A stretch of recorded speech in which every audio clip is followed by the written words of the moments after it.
सध्या बाजारात ताजी आणि स्वस्त कोथिंबीर भरपूर मिळत आहे, म्हणून आज आपण एकदम कुरकुरीत आणि खमंग कमी तेलात शॅलो फ्राय केलेली कोथिंबीर वडी बनवणार आहोत। नमस्कार, मी पूजा आणि स्वागत आहे तुमचं बी फॉर पॉसिबल मध्ये। सगळ्यात आधी भरपूर ताजी कोथिंबीर स्वच्छ धुवून तिचं सगळं पाणी पूर्ण निथळून घ्यायचं। त्यानंतर कोथिंबीर बारीक चिरून घ्यायची। कोथिंबीर जितकी ताजी असेल तितकीच वडी जास्त चविष्ट आणि सुगंधी लागते, त्यामुळे शक्यतो ताजीच कोथिंबीर वापरायची।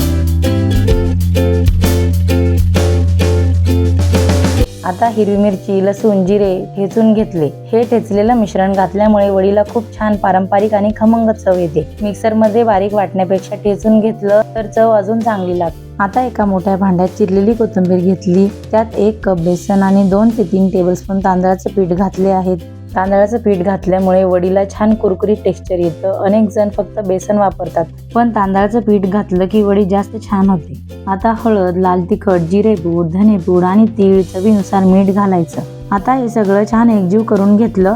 कोथिंबीरीला आधीच थोडं पाणी सुटतं, त्यामुळे सुरुवातीला अजिबात पाणी घालू नका। व्यवस्थित मिसळल्यानंतर गरज वाटली तर अगदी थोडं पाणी घालून घट्ट पीठ तयार करा। इथे एक महत्त्वाची टीप लक्षात ठेवा, पीठ जास्त पातळ करू नका। पातळ पीठ असेल तर रोल नीट तयार होणार नाही आणि वडी तितकी कुरकुरीत होत नाही।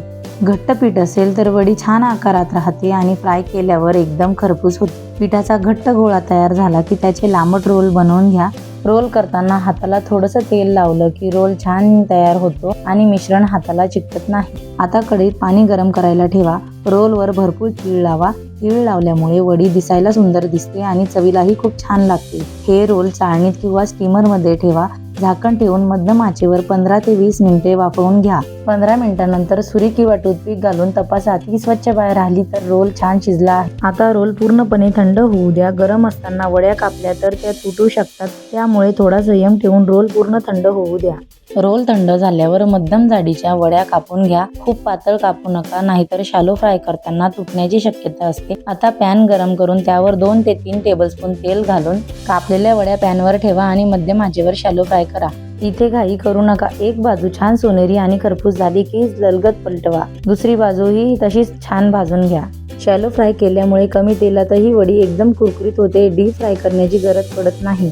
आता काही महत्त्वाच्या टिप्स सांगते। कोथिंबीर पूर्ण कोरडी करून वापरा। पीठ जास्त पातळ करू नका। रोल पूर्ण थंड झाल्यावरच वड्या कापा। शॅलो फ्राय नेहमी मध्यम आचेवर करा आणि तांदळाचं पीठ घालायला विसरू नका। बघा किती सुंदर कुरकुरीत आणि खमंग कोथिंबीर वडी तयार झाली आहे। बाहेरून एकदम खरपूस आणि आतून मस्त मऊ झाली आहे। ही गरम वडी हिरव्या चटणीसोबत, टोमॅटो सॉस सोबत किंवा संध्याकाळच्या चहासोबत अप्रतिम लागते। जर तुम्हाला ही कुरकुरीत कोथिंबीर वडीची रेसिपी आवडली असेल तर व्हिडिओला एक लाईक करा, चॅनलला सबस्क्राईब करा आणि अशा सोप्या पारंपरिक आणि घरगुती मराठी रेसिपी पाहण्यासाठी बी फॉर पॉसिबलला नक्की जॉईन करा। धन्यवाद।